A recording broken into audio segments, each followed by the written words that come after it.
Ons het 'n ou verrotte boom in ons erf en hy was nie verrot nie. Maar so met die jare het die tuin se lewe teruggekom en ons probeer om alles sonder gif en so te doen. En kyk net hoe ongelooflik eet hierdie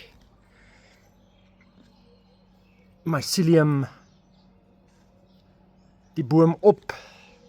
En hy word weer deel van die natuur. Hier is 'n klomp termiete in wat ons nou net probeer 'n bietjie onder beheer kry.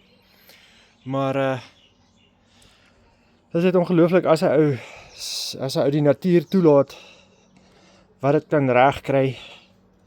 Die hoeveelheid lewe wat in hierdie boom weggesteek is net ongelooflik.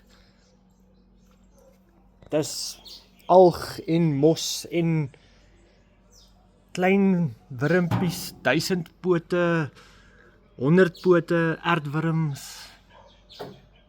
Alles wat jy aan kan dink leef hier binne.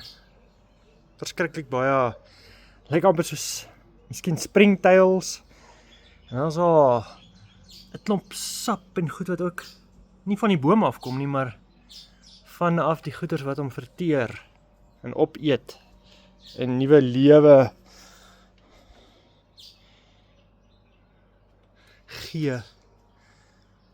Dit ongelooflik.